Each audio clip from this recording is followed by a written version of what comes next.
اسم اعظم کی بہت ہی زیادہ فضیلت بیان کی گئی ہے۔ سیدنا انس رضی اللہ تعالیٰ عنہ فرماتے ہیں، میں امام الانبیاء صلی اللہ علیہ وسلم کے پاس موجود تھا۔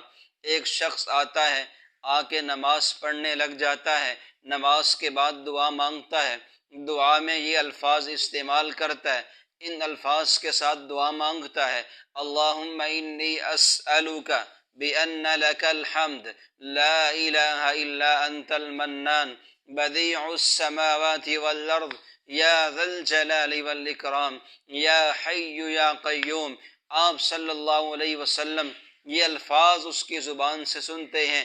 آپ صلی اللہ علیہ وسلم فرماتے ہیں، لقد دعا اللہ باسمہ العظیم، اس نے اللہ کے اسم اعظم کے ساتھ، اللہ کے اسم اعظم کا وسیلہ پیش کر کے اللہ سے مانگا ہے، اور یہ وہ اسم اعظم ہے الذی اذا دعی بہ اجابا، جب اس اسم اعظم کے ساتھ مانگا جائے اللہ قبول فرماتے ہیں، وَإِذَا سُئِلَ بِهِ أَعْطَى، اور جب اس اسم اعظم کے ذریعے اللہ سے مانگا جائے تو اللہ دیتے بھی ہیں۔ وہ کیا ہے اسم اعظم؟ لا الہ الا انت، انت المنان یا ذا الجلال والاکرام یا حی یا قیوم، یہ اسم اعظم ہے، ان کے ساتھ اللہ سے مانگو، اللہ محروم نہیں کرے گا۔ دعا تو ویسے ہی رائے گاہ نہیں جاتی۔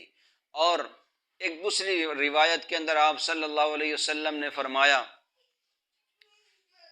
اسم اعظم کیا ہے؟ سورہ بقرہ کی آیت ہے، الہکم الہ واحد لا الہ الا هو الرحمن الرحیم۔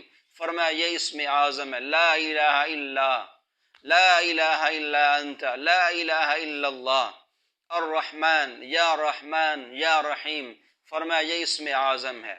اور سورہ آل عمران کی آیت نمبر 2، الف لام میم اللہ لا الہ الا هو الحی القیوم، لا الہ الا هو الحی القیوم یا حی یا قیوم، یہ اسم اعظم ہے۔ ان کے ذریعے اللہ سے جو مانگا جائے اللہ اپنے رحمت کاملہ سے عطا فرماتے ہیں۔ تو یہ میں نے آپ کے سامنے اسم اعظم پیش کیا، لا الہ الا اللہ یا ذا الجلال والاکرام یا حی یا قیوم یا رحمن یا رحیم۔